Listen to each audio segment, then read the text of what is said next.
So, okay, here we go. All right. Oh, great. Okay, great.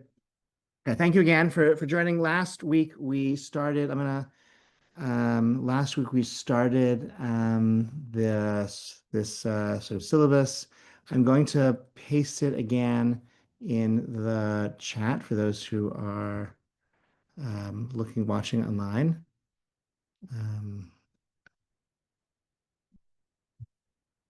Curriculum, sorry. Okay, so I'm going to share it it'll be in the chat so you can, and and each class should stand on its own, but obviously you're also welcome to watch to watch the recording from last week. So thank you all for being here. Okay, so last week you can check, you can look at that curriculum or syllabus, whatever. Last week we started Roman numeral one. We did A, B, C, D, E, F, and I think we paused at F. Okay, right. So we talked about God gave the Torah and the oral Torah accompanied the written Torah. The oral Torah, at a minimum, right, we said was how to read the words in the written Torah and also some additional way to make sense of what the written Torah is telling. If you want to live based on the written Torah, you need some additional, right, um, some additional, um, at least context, information. Maybe the oral Torah or its base, the oral Torah is also the charge to interpret and derive meaning from the written Torah as well. Okay, that's the oral Torah. We talked about the year 200. Rabbi Yehuda Nasi organizes and edits the Mishnah. We talked about the Gemara, the Talmud, as being several centuries of conversations around the Mishnah, trying to make sense of it. That was all last week. Okay, that's a good summary of last week. Any outstanding questions from last week that you were weighing with you all week long? Okay, keeping you awake. Okay, great. Letter G. Oh, yeah, please. I could. Okay. Right? Where should we look for books? Because that's Is really there a Jewish library in Silver Spring? Vera, yeah, look around you. show library, and like there are many people who want to read it. So You're not many people who want to read it. Like the books are here. They're sitting here. Take them. Like, don't take them all at once. Take one at a time. Yes, yes, yes, yes. But like many of them are here. Okay. All right. Okay.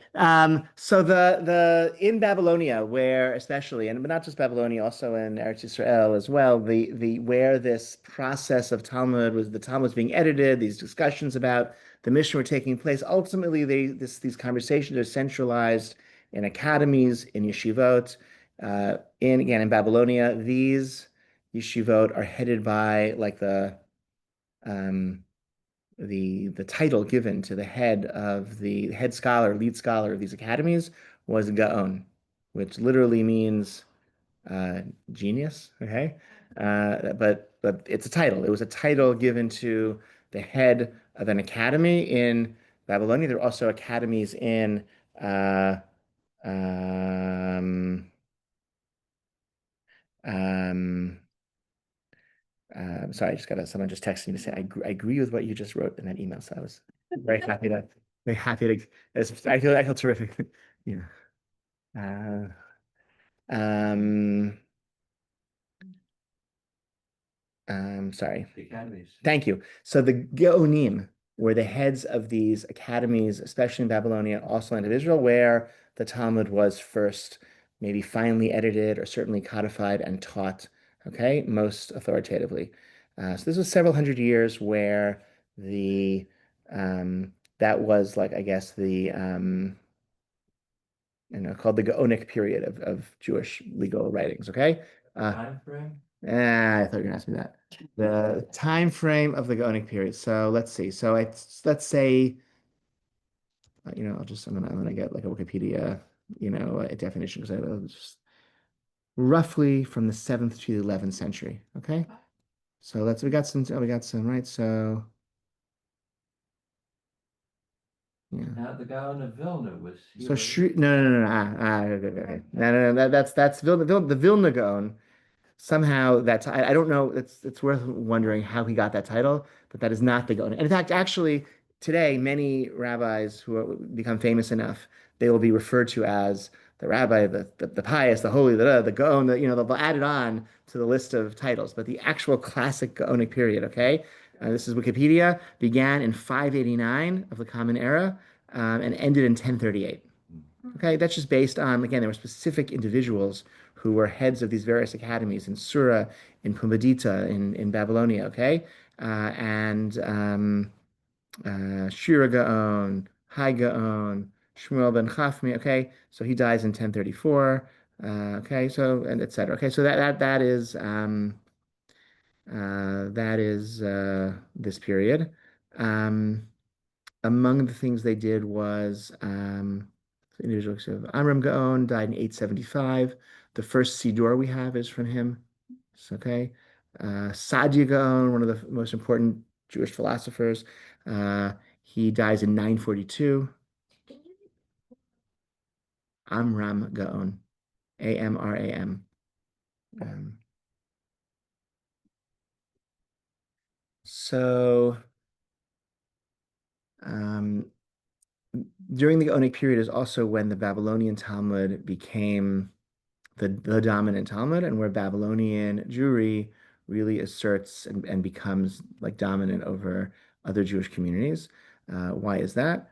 I mean, one conjecture that makes a lot of sense to me is that with the Islamic conquest of the Mediterranean, they put their capital in Baghdad, which was right in the heart of Jewish Babylonia. And so the Babylonian academies were located right at the center of a global empire with trade routes going to every Jewish community in the world. And so if you were in Tunisia or Morocco or Spain or Italy, you could send your questions about Jewish practice by these trade routes to the academies in Babylonia and get answers from them. And they would send fundraisers also. They could send money. And so they were supported from the Jewish diaspora and they sent their guidance throughout the Jewish diaspora. And in this way, the Babylonian Talmud became the Talmud.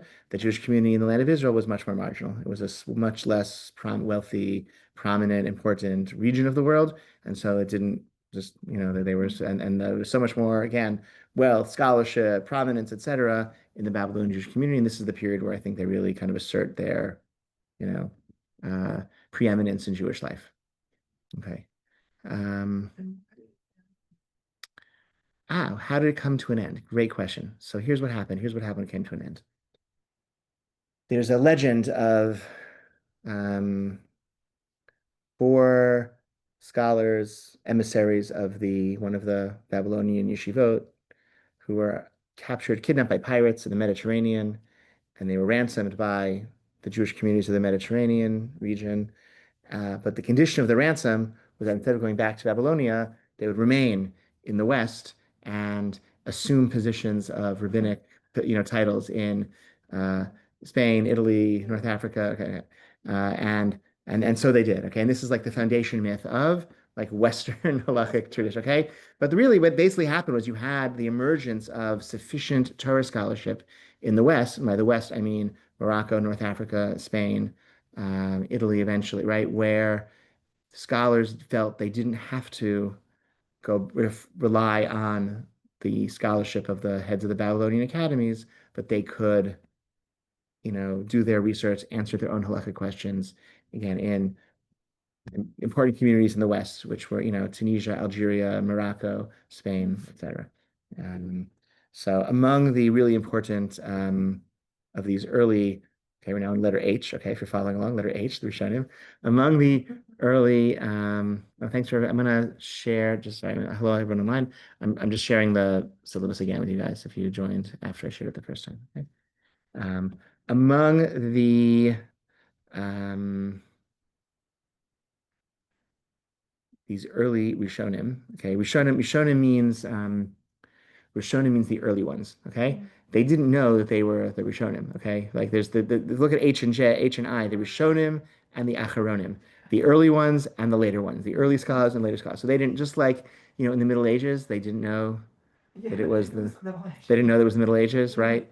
During the First World War, they didn't know it was the First World War, right? Okay, so they didn't know the Rishonim did not know they were Rishonim, but that's what we call them now.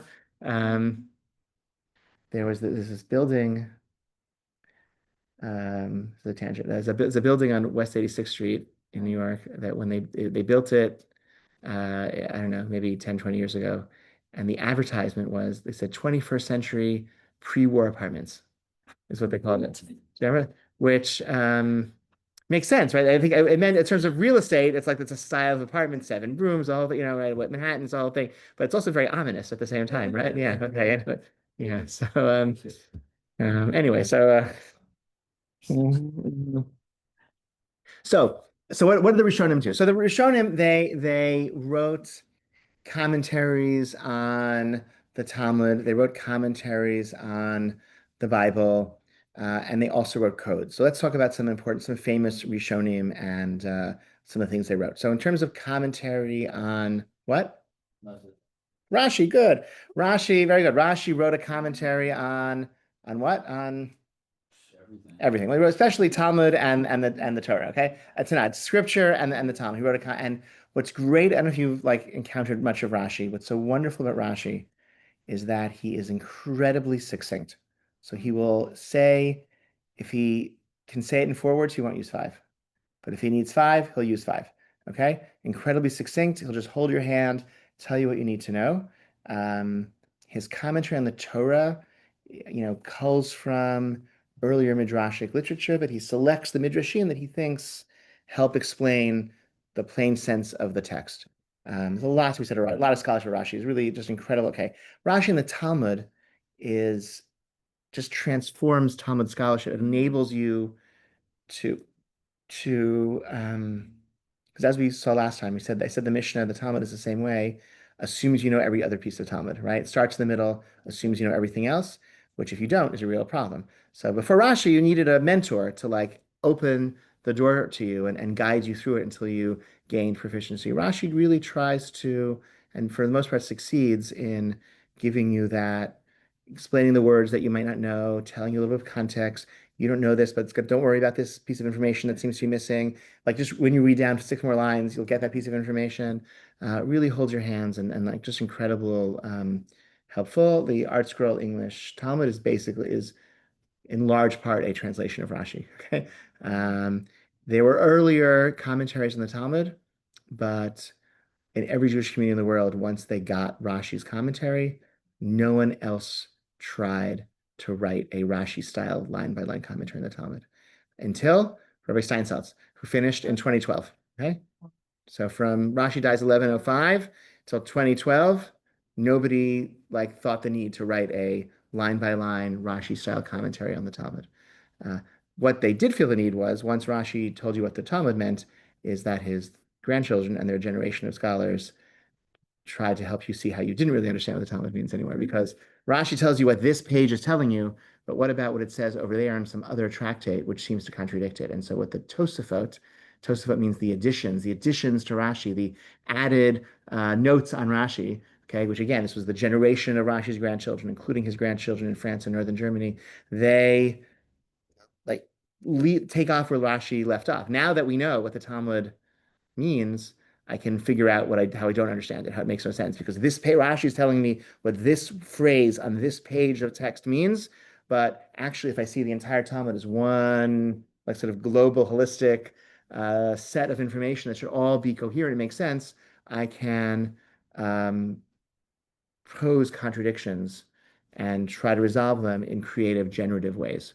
This is a method of logical reasoning called dialectic, which was coincidentally enough was also invented by the scholastics, in canon law and in Western philosophy, and around the same time and place as the Tosafot, even though nobody can point to any connections whatsoever between them. But dialectical thinking was in the air. It says this here, it says that there. Let's put them together and come out with something new and creative and different that we hadn't understood before to reconcile these two seemingly contradictory texts. And that's what the Tosafot do. Yes.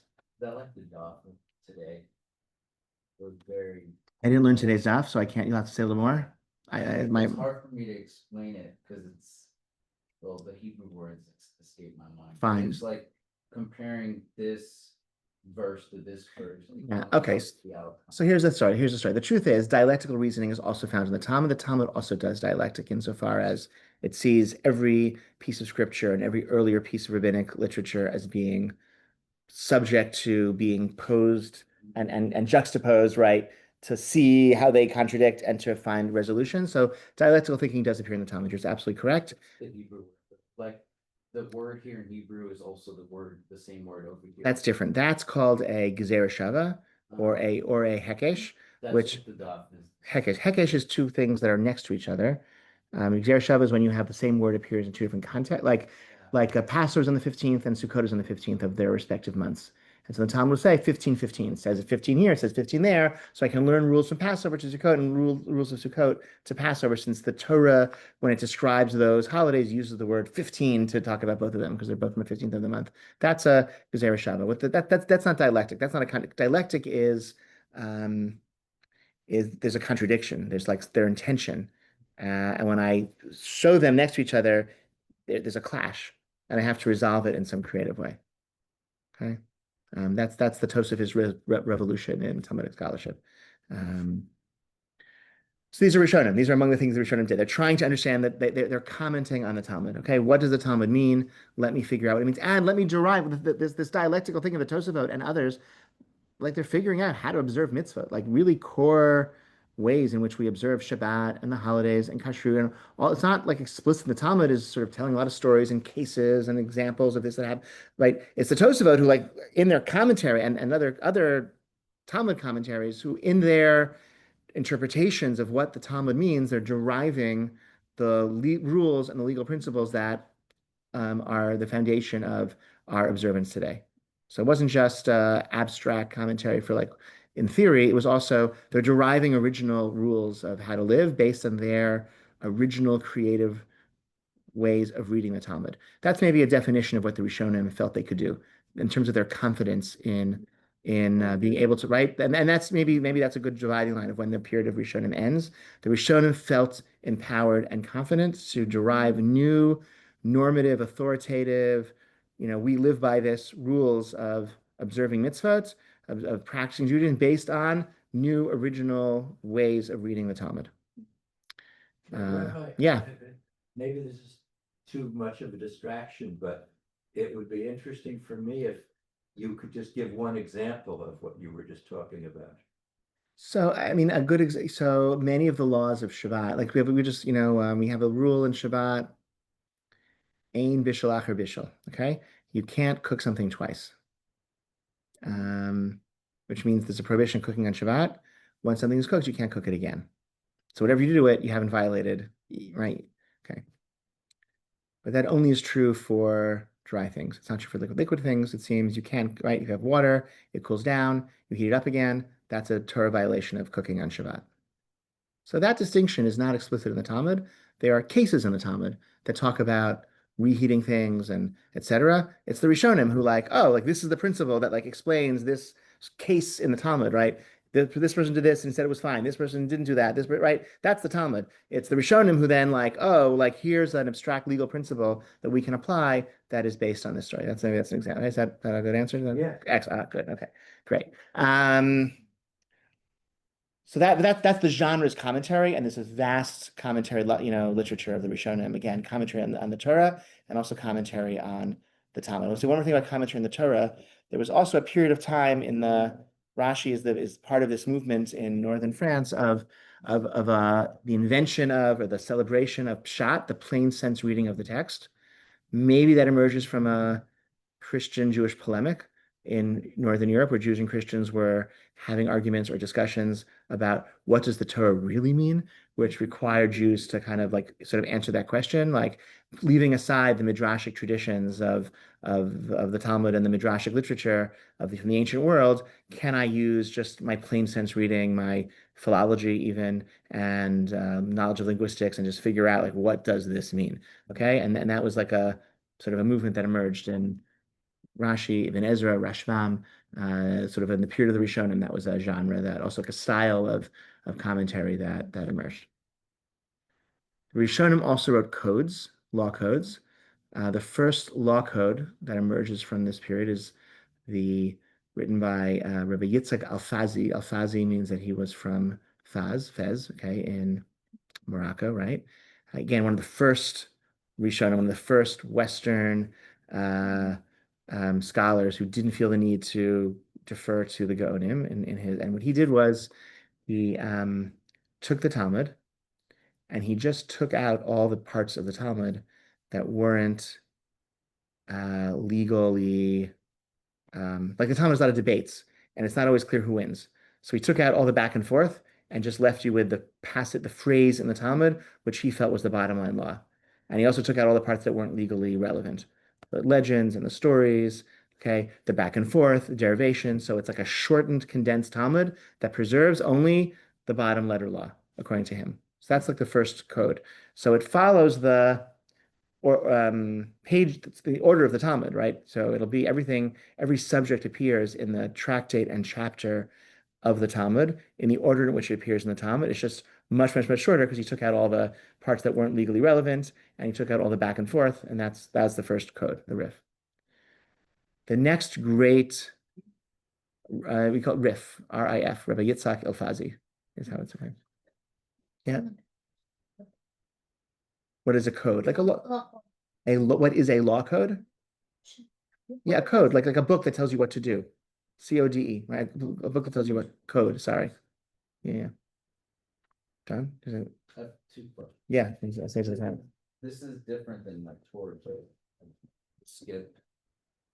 Oh, yes, code, COD code, not code like CO. a secret code. Same spelling. Same spelling, same pronunciation, different word.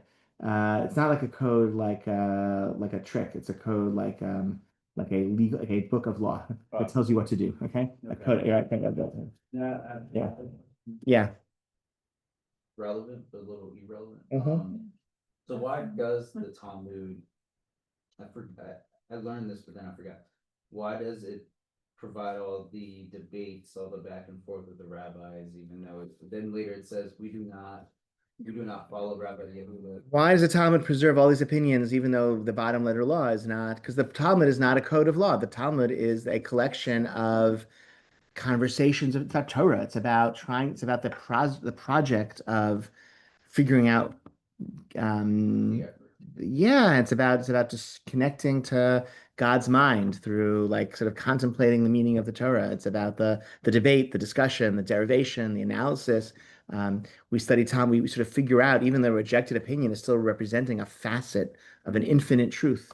And so we have to understand like what are both sides of this debate. You know, Rabbi Huda says this and Rabbi Yossi says that, but we only do one of them, but they're both in some sense they're both true, right? They're both because they're both one. Any fraction of an infinite is also an infinite. So they're if the Torah, right, they're both a facet of truth and they both are expressing some true idea. So the Talmud we have to figure out like why and what's it about? What are the values that they're expressing? What's their understanding of this mitzvah that is animating their position about whatever mitzvah or topic is being discussed. So that's the Talmud.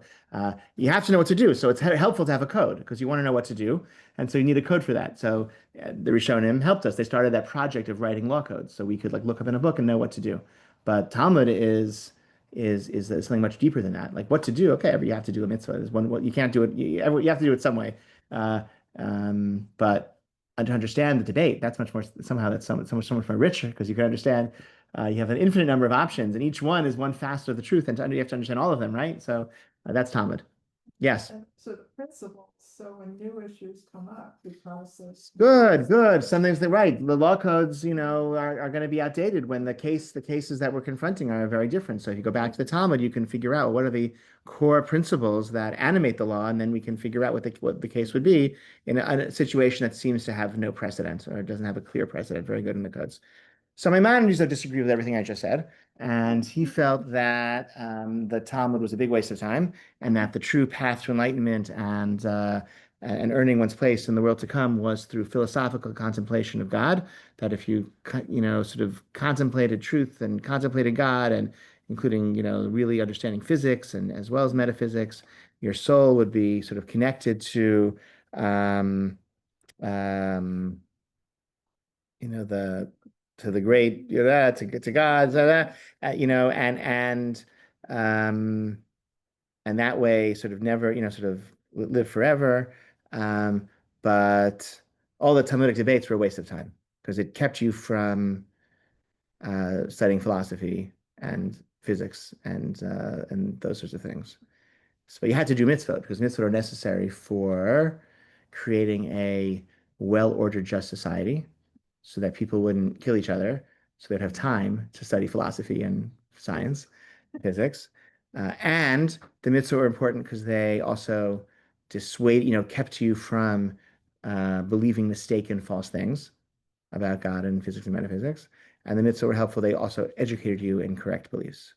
So that was the purpose of mitzvot. So you had to do them, but you didn't want to waste a lot of time in like figuring out how to do them by like reading the Talmud.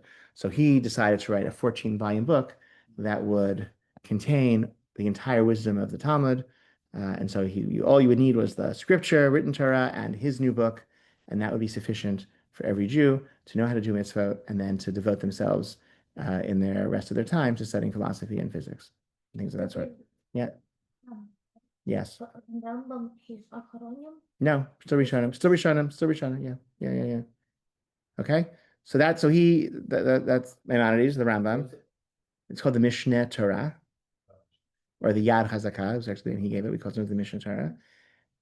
However, How do you say Yad HaChazakah is the name he gave it. The mighty hand. It's a pun because Yad Dalet stands for 14, and there were 14 books.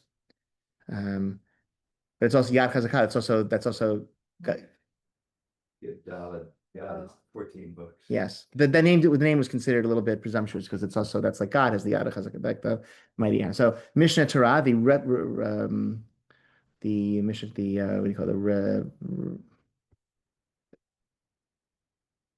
When you repeat something, recapitulation, the recapitulation of the Torah.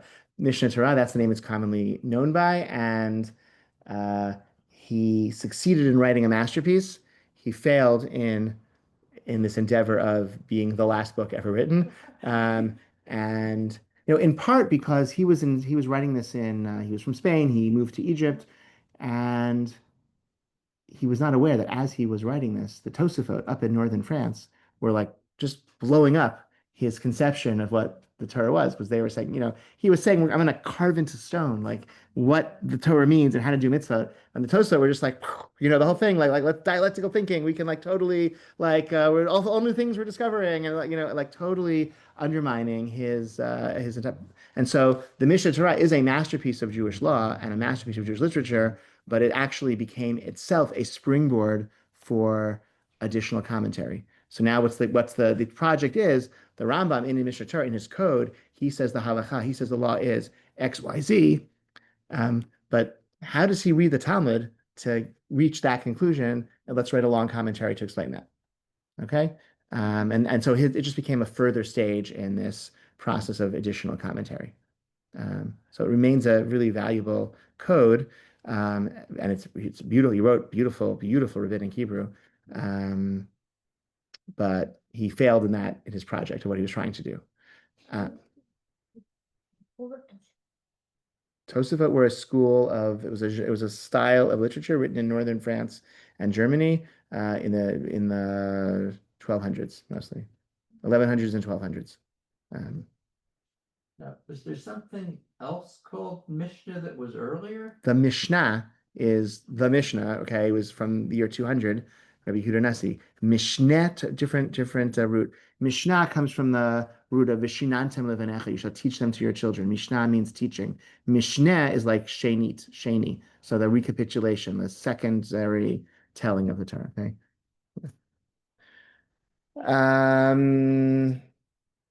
Code. That's a code. Great code. Okay. And generally, you have this process in codification which maybe the Mishnah is a first example. You have this wealth of material, you distill it, you organize it, codify it, edit, and you get something very kind of smaller and neater, and then that thing itself becomes the center for the next stage of commentary discussion, and then there's a need eventually for that to be codified, organized, edited, condensed into something simpler and easy to use.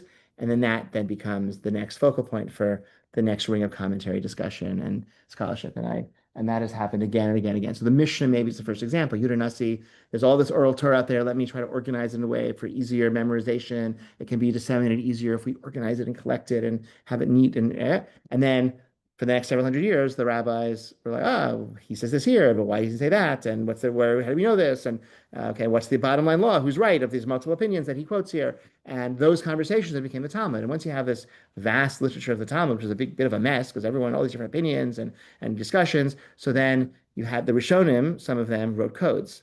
Kind of like the Rif says, let me just take out all that, let me edit out or cut out all of the back and forth so I give you something you could like review pretty quickly and know what to do. The Rambam writes Mishnah Torah. Here's a book, any Jew, you can sit down and read it clear, rabbinic Hebrew. It just tells you what to do, bottom line. But then once you have those books, they then become the subject for additional stages of commentary and conversation. The next stage of codification, and now we're sort of moving from the Rishonim to the Acharonim, and we'll sort of see where the transition point is. It's not obvious, I think even in like Western history, when do the Middle Ages begin and end is like it's like a big conversation. It's not a simple people didn't like wake up one day and say, oh, the Middle Ages are over, right? It's not right. Yeah, that was it's not like okay. So the same is true for Jewish history. It's not obvious. Like when do the Jewish Middle Ages end? Like it's not like a simple question. When it comes to the Rishonim, I would say the Rishonim felt confident offering original, unique, like here's how you should observe mitzvah based on their original readings of the Talmud. And then at some point, people stopped feeling confident doing that. Instead, all of their creativity was in reading the Rishonim. Okay, so we just shifted back a level to like what we feel comfortable, right? Just as in the Talmudic period, people would read verses in the Torah and say, here's what we should live our lives, and here's what it means that we should do. And then after the Talmud, we generally don't derive additional like legal meaning from the Talmud itself. Okay. We have a scholar, maybe Rabbi Meir of Rothenburg, who lived in Rothenburg in northern Germany. He's held captive by the Holy Roman Emperor. I think his name was Rudolph. I'll look this up. I'll get his names. What was that? His daughter was a prostitute. Was that the same story? I do not believe so. I'm not sure. Mayor of Rothenburg, he dies 1293. Okay, so he was okay.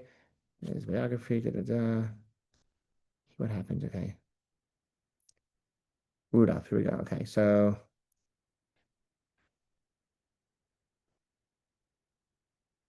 in 1286, Rudolph I, king of the Romans, instituted a new political status of the Jewish community, declaring them servi camerae regius, serfs for the treasury, allowing direct royal taxation of the Jewish community. Since Rudolph did not prohibit local nobles from also taxing the Jews, the burden on the communities could be devastating. Along with many others, Meir left Germany with family and followers, but was captured in the mountains of Lombardy, having been recognized by a baptized Jew named Kneppe, and imprisoned in a fortress near in Alsace. Okay. Tradition has it that a large ransom of 23,000 mark silver was raised for him, but Meir refused to accept the freedom because he didn't want other rabbis to be imprisoned. And so he stayed imprisoned. He died after 7 years later in prison. And then only 14 years after he died was the ransom paid by somebody who was buried next to him. Okay. So he's 1286, he's captured. His son, however, no, he's captured, sorry, he's his student, Rabbeinu Asher Bar Yechiel, does manage to escape from Germany, makes his way to Spain. He's Rabbeinu Asher Bar Yechiel, very important of the Rishonim. Okay, his son was sort of trained in Germany, but ends up in Spain. So he kind of bridges the world of German Jewish world and the Spanish Jewish world, and he writes a code of Jewish law known as the Four Pillars, the Arba'a Turim, and his Turim, Turim, Turim. And he comes up with a new classification of Jewish law. First of all, he's only going to write a code for practical mitzvot. So mitzvot that are not practical about the sacrifice in the temple or even about agriculture in the land of Israel, which were not practical for him in Spain, he leaves out of his code. He divides all of practical halacha into 4 pillars. One pillar is Orach Chaim, which starts with waking up in the morning, goes throughout the day, goes to sleep at night, and then goes through the calendar. So it's living your life, so laws of prayer, laws of Shabbat, um, laws of how you do at a meal, okay, and blessings. Um, that's all in this section called Orach Chaim, the way of life. Okay, so it's just about, again, it's organized. Like which Maimonides organized everything thematically. You start with like foundations of faith, then you go like the big thing. He organizes it just based on going about your day. It's very matter of fact. That's how he, and so so the laws of this, the laws of that, it has each of the four pillars is organized into simanim sections, which are numbered 1 through 500, 1 through 600, whatever it is. Next is Yeridea, which is ritual law. So laws of kosher food, laws Hilchot Nida, Shatnez, not wearing wool and linen mixed together, all ritual law, things that are prohibited or permitted. Okay, that's in this section. Next section is Even Ezer, which is marriage and divorce and everything in between, or not everything in between, marriage, like about not everything in between, sorry. Marriage and divorce and the strange permutations of marriage and divorce. Okay, so it's not everything in between. It's not about it's about really like the status changes. Okay, like marriage and divorce. And the last section, Choshen Mishpat, is about like court procedures and damages and things like that, like financial law and things like that. So that's like the four pillars of practical law. And he sort of the Torah. It's still a very important milestone in Jewish law, and it's a very important code. But it's even more important because he sort of creates like the Dewey Decimal System for Jewish law. Do we still know? Is that still people still know what the Dewey Decimal System? You know what the Dewey Decimal System is? Like the no, okay. Do you know? Do you know what the Dewey Decimal System? They taught it in elementary school, and we had to go help the librarian walk around. Oh, yeah. The numbers in the library, yeah. Okay. Yeah, the 500. Dewey. WY. He was a librarian, I guess. He came up with a system of numbers that corresponded to every subject of knowledge. And so every library would put the sciences in the 500s and religion in the 200s or whatever, I don't know, whatever. So it's a whole, and so you can find any book with a number, and every book with that same subject will be, so the Torah, like his numeration, so 318 in Orach Chaim is the laws of heating food on Shabbat or not heating food on Shabbat. Like that's, and so that he sort of established that. So even if you don't look, you're not looking in the Torah, it's still going to be in Orach Chaim number 318. And so like that is sort of his influence sort of is not just for what he wrote, but also for having established this fourfold division of practical law, each one divided into simanim, into sections with a number, and that number becomes the location for that topic. So here's what happened next. You have two scholars who want to write commentaries on this. Again, every time you have a code, someone else then is going to, he says this, but look at all these other people who say otherwise, and how does he get this answer, and is he right, is he wrong, and where does it come from, and how is he reading the long Talmudic passage to derive at this answer, and okay, this is anytime you write a code, someone's going to come and okay, so he writes this very influential code. Two scholars, one in Krakow and one in Tzfat in northern Israel, decide they're going to write a like encyclopedic commentary on the Torah. And the one in Krakow is named Rabbi Moshe Isserles. The one in Tzfat in Safed in northern Israel is named Rabbi Joseph Caro, who was exiled from Spain and settles in northern Israel. And Rabbi Joseph Caro publishes first. And his encyclopedia on the Torah is called the Beit Yosef, the House of Joseph, after himself, right? And it's an incredibly influential masterpiece encyclopedia on the Torah. So he goes siman by siman, passage by passage in the Torah, and has like a very, very lengthy commentary in which he says, again, how does he derive the law here? What are all the other opinions out there in the... Okay. Then... and Rav Moshe Isserles, having lost the race, he publishes a much shorter work where he says, the Torah was written in Spain, even though he had Ashkenazi parents. Joseph Caro in Tzfat was from Spain. They're really privileging the Sephardic halachic tradition. There's this whole Ashkenazi halachic tradition from France and northern France and Germany that they didn't really know about. I'm going to add this whatever's missing to fill in the Ashkenazi scholarship that was missing. And then the two of them have the idea, now that let me write a condensed, easier to follow code in light of all this additional scholarship. And once again, Yosef Karo publishes first. And his code is called the Shulchan Aruch, in which again, it's the same classification system as the Torah. 4 sections, divide into simanim, okay? But it's just he took his, Beit Yosef, his encyclopedia, and he condensed it into bottom line law. He said any Jew could read the whole thing every 30 days. Really short, okay? And Rav Moshe Isserles, having lost once again and published second, he writes just a little gloss to the Shulchan Aruch. Every time he feels the Ashkenazi halacha is different, because the Shulchan Aruch again was in, he will provide. He says, and our practice is to be strict in this case here, unless it's extenuating circumstances, and then we're also lenient. Okay, whatever his comment is. But because he did that, because he wrote that gloss, he turned the Shulchan Aruch into a kind of universal book that any Jewish community could rely on, because the Shulchan Aruch itself provides bottom line Sephardic halachic tradition.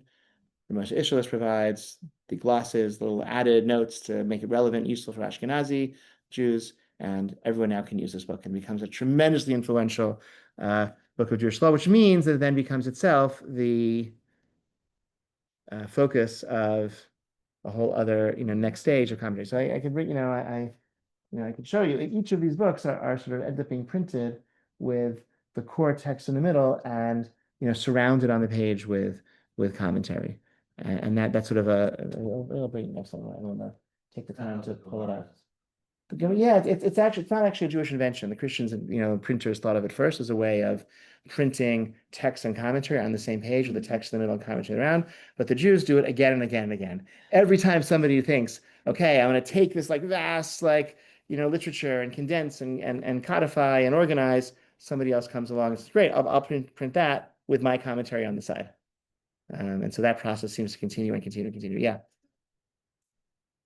It's then called, what are they doing this time? Yeah, so eventually they the academy, the Gaonic academies eventually peter out and close, and these become communities that are studying Torah that's produced elsewhere. So the Rambam and the Rif and all those people, they make their way to Baghdad event. Yeah, they make their way there as well, and they eventually they're studying those same books in those communities as well. Absolutely, yeah, that's a good question. I thought that maybe it was with the Talmud, you put the Talmud in the center, and you put Rashi around that, and you put other folks around that. Yeah. But it's not just the Talmud. Let me just take I can show. I can try to see if I can find something quickly. Here.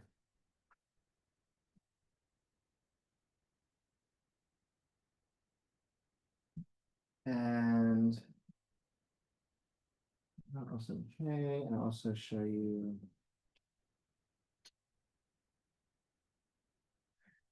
There's an eclectic collection here, so we have a lot of really great stuff, but not everything that we. Oh, we do have.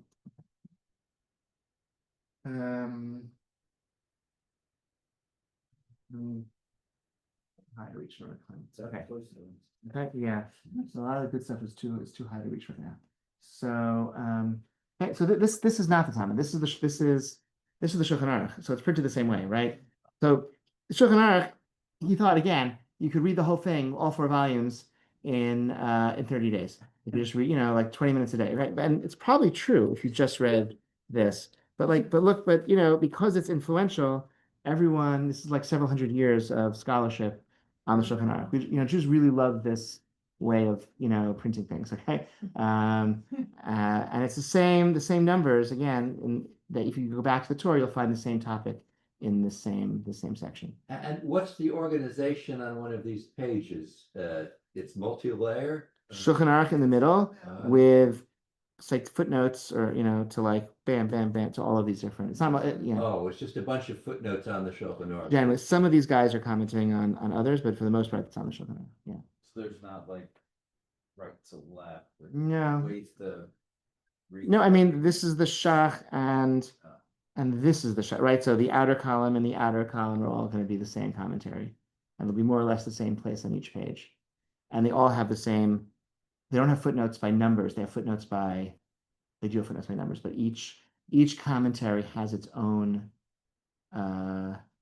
number in the, so it's the one would be like a, one is like a bold letter, one is an italic letter, one is a letter in a parenthesis, one is a letter in brackets. So each of the commentaries, there are, let's say 10 commenters on the page, is each reference to a unique numbering system in the text itself. Right? So instead of, right, otherwise it would be too hard to, you would see a footnote, you wouldn't know where to look. So if the footnote is a bold number in brackets, then I know to look here. And if it's a bold number in parentheses, I know to look here. And if it's a italic number in brackets, I look here. And if it's an italic number in parentheses, I look here. And if it, right, and that's how you, if it's a really, really small letter, then I look, and that's how it's organized. This is all done, of course, before laser printing. So this was like manual. Somebody did this with manual print. It's a pretty impressive project. Gutenberg was much earlier. No. I mean, before the printing of these books. Yeah. No. And we're actually we've actually gone into the Shulchan Aruch is Gutenberg is the 1400s. Shulchan Aruch is the 1600s, 16th century. So we're already into yeah. So we've now at this point we've transcended the period of the Rishonim to the period of the Acharonim. The Acharonim. So the Shulchan Aruch is either the last Rishon or the first Acharon, depending how you want to. Or maybe the period of really creative Rishonim ends maybe a century earlier, maybe in the 14th century. The Shulchan Aruch and its commentaries on the Shulchan Aruch are unquestionably Acharonim, the latter stages of commentaries. Now if we're looking on our little curriculum, we're now clearly in I, okay? H-I, the Acharonim. Acharonim generally are not reading the Talmud and deriving new understandings of what we should do and how we should observe Jewish law based on the Talmud. They're interpreting the Rishonim. They're writing commentaries on the Shulchan Aruch, okay, and not their own codes of Jewish law for the most part. One exception would be like maybe topics that are untreated without precedent. So you sort of have to find precedent where you can. So some like really cutting edge medical ethics, like there is no, you wouldn't find any clear precedent. And so people are deriving halakhic guidance from original creative readings of Talmudic passages. Okay. I think we'll pause here. We'll talk next time. We'll do J. We'll talk about contemporary like Torah scholarship. And then we will move on to Roman numeral 2, which is all about observing Shabbat. So we'll switch away from history and we'll do sort of like much more like practical, how to do things. And I think our next class, I believe, is next week. Is that right? Next week, the 10th, we're meeting. Yes, we're meeting the 10th. Okay. Thank you so much. Thank you all so much for joining in person online. I really, really grateful. Thank you.